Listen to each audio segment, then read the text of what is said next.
Hello and welcome back to another 30-minute missions review. Today we're taking a look at the option weapon 1 for Rabiot. Yeah, that is what it says.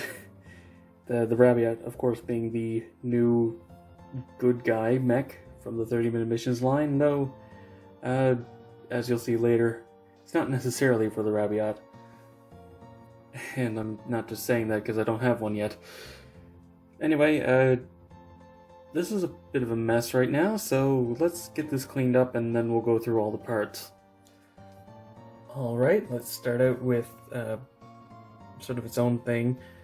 You get a new handle piece, which actually has a peg on the side, which is nice, as well as this, well, just peg it in, make it easier, this really nice looking blade.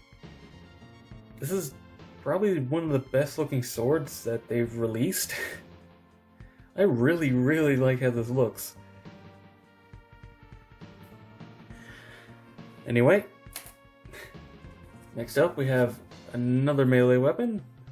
This sort of punch dagger. I mean, it's massive, it's hardly a dagger, but basically what the shape is. And also, if you buy 4 of this weapon kit, you can peg them all together into sort of a giant shuriken, which is neat, but I'm not sure if I really want to do that. Also, you get this piece, which they show in the instructions as clip it onto here and then you can attach it onto the arm. But really it's just a peg-to-peg connection, and also 2 3mm holes. It's just kind of a connection piece. Honestly, you can attach whatever you want to it. So you could also use it to, say, attach the sword onto the arm, or on the back, on the hips, wherever there's a 3mm port on a 30-minute missions kit. Now we're finally getting into the main weapon itself. Here's the body of it. This is all just 2 pieces of plastic sandwiched together. It is on 2 runners, oddly enough, though that's probably because there's actually quite a bit of stuff in this. Now let's put the main body there, and we'll get into the barrel attachments. Starting off with probably my favorite, the chainsaw. I'm incredibly happy they included this because, well, I mean, come on. All these just peg onto the front here, and now you have a chainsaw. Next up we have the Bfg Barrel, as I like calling it. It's just a really massive barrel.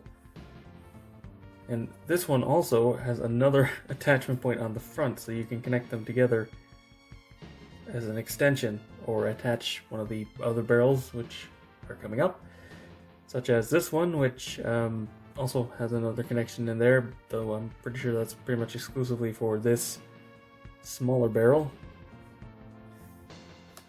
which is just what looks a bit silly on this one, but you know, it's just like a sort of machine gun style barrel. This one has what looks like a magazine there, which a little bit odd, but I mean, fair enough. And the blades on the front are a nice touch. This one almost seems more suited for the Portanova rifle, actually, which I'll show off in a bit. Next up you have this sort of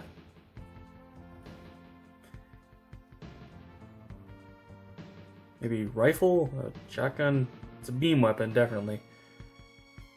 But also, you get this piece, which can be underslung as sort of a master key thing with a shotgun, well, a second barrel, anyway. But it doesn't just have to be that, and again, we'll get into that in a moment. We're almost done with the barrels. It's just this one left. This sort of spray gun style barrel, if you put it on there, though it also can work pretty decently on the end of this.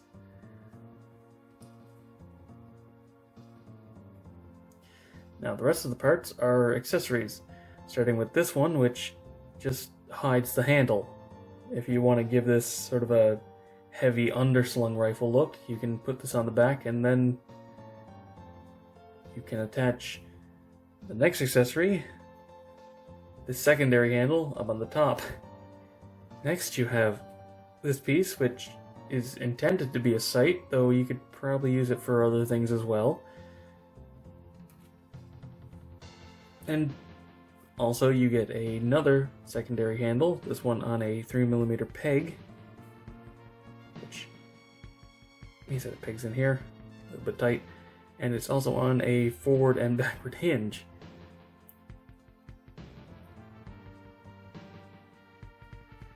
I will say this peg is really tight. And finally you get this piece, which I have to be honest, I don't really know what it is. There's nothing in the instructions about it. I'm assuming maybe this is for like connecting another type of barrel onto the front or something, but honestly the best thing I've found is just put it on the back as sort of a stock. That's one thing about this I do want to point out. This is the same type of hole as the front, so you can load it backwards if you want to. Not a lot of use to get out of that, but I mean, you can. And finally, you actually do get another bonus. A lightweight chest and backpack. This just has a couple of 3mm ports and the standard clip style on the back. Just 2 pegs. And I have to be honest, I actually do quite like how this looks. It's a really nice design. And from what I've been able to tell, the chest is slightly more narrow than the original Alto. Certainly a lot more narrow than the Rabiot. You do kind of have to cannibalize a suit to do this, though. You have to take the joints from the actual torso of whatever kit you're going to give this to. Which, I mean, fair enough. But it does mean that I can't really show it off. And for a quick size comparison, and I'm sorry I can't fit it all on the mat, but yeah, there's a lot of stuff in this. So, to wrap this review up, the Rabiot Weapons set has a lot of customization options. And if you're willing to think a little bit outside the box, you can do some pretty impressive stuff with this. Not to mention its compatibility with the other weapon sets means that you can really start to make some interesting weapons if you start to get a few of these. But even with just these parts, you can still make some pretty impressive stuff. Anyway, that's been all for this review. Thank you very much for watching. Be sure to let me know what you think down in the comments below. Give this review a thumbs up if you enjoyed it. It helps a lot. Subscribe and hit the bell. And feel free to watch my backlog. And as always, until next time, happy building.